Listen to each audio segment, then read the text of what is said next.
The town of Dry Creek was a place where the wind never rested, where dust gathered on windowsills and in men's beards, where the clang of the blacksmith's hammer or the distant whinny of a horse was drowned beneath the heavier silence of suspicion and judgment that lingered in the air like gun smoke after a duel. And into this place, as the sun sagged low and the sky bruised purple with evening, rode Jedediah Cole, known by few and loved by none, a cowboy whose shadow was longer than his future.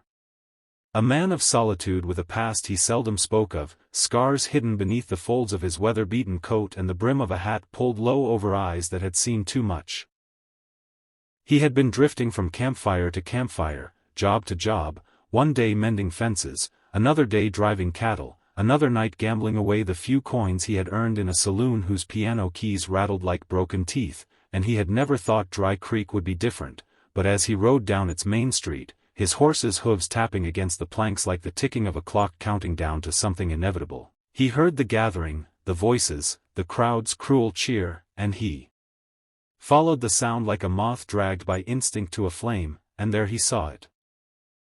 The oak tree, twisted and bent by years of storms, serving as gallows to more men than the sheriff cared to admit, and beneath it a girl, a heavy-set figure whose cheeks were streaked with tears, whose dress was torn at the seams by rough handling, whose wrists were bound by coarse rope, whose lips trembled in a silence that begged for mercy louder than any scream could have, and Jed knew in an instant that this was no hardened outlaw, no danger to the town, just a frightened soul caught in the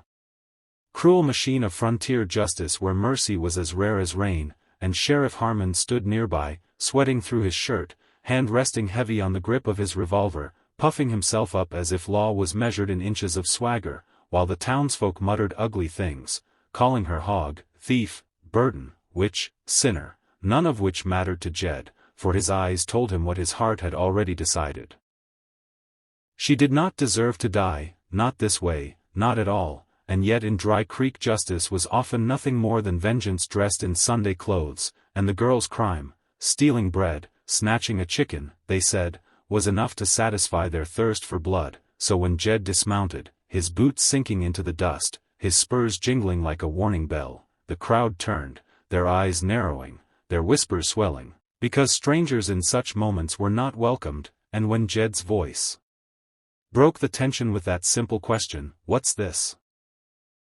The air shifted, the sheriff squared his shoulders and said with forced authority, "Justice," as though the word alone could justify the noose dangling above the girl's head, and Jed, his jaw tightening beneath the stubble of days without a shave, spat into the dirt, the gesture carrying more weight than words, before saying, "This ain't justice, this is murder," and the crowd bristled, some clutching their belts, others stepping back, and Harmon's lips twitched, not used to being challenged. But even he hesitated, for Jed Cole's reputation, though whispered in rumors, carried across the plains. Men spoke of the time he outdrew 3 rustlers at a camp outside Santa Fe, the night he rode alone into Comanche territory and came back alive, the duels, the silent stares that ended fights before they began. And though Jed never boasted, though he never sought such tales, they clung to him like dust, and Harmon knew picking a fight with him would not end clean, and so the standoff stretched long, broken only by the girl's ragged breath, until Jed stepped forward, slow and steady, his hand grazing the handle of his Colt not to threaten but to remind, and he cut the rope, the fibers snapping in a sound sharper than any gunshot, and the girl collapsed to her knees, clutching the dirt as though it were the only solid thing left in the world, sobbing into the earth, and Jed, bending down, lifted her gently, his hands rough but careful, guiding her to stand while his eyes never left the sheriff's, and Harmon's face purpled with fury as he growled, "You'll pay for this," and Jed, calm as a man at a poker table, answered, "Maybe, but not today," and with that he led her away, the crowd parting in a silence thick with hatred, whispers chasing him like shadows, and he knew. He knew before he even reached his horse that this act of mercy had cost him something more than coin, more than comfort. It had cost him the fragile anonymity he had carried, and from this night forward Dry Creek would remember him not as a drifter but as a man who defied them, and hatred in such places lingered long and burned hotter than campfires, and yet as the girl clung to him, whispering a broken thank you, Jed felt the weight of his choice settle into his bones. A heavy burden, yes, but not one he regretted, for in saving her,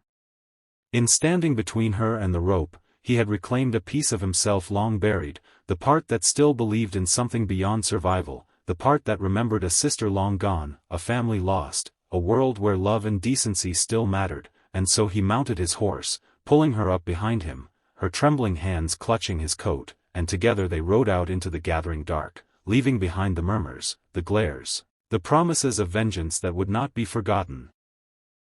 And the prairie wind rose to meet them, carrying away the dust of Dry Creek but not the price that awaited, for in the Wild West no good deed went unpunished, and mercy was the most dangerous gamble of all, and Jed Cole, lonely cowboy, had just wagered everything he had left.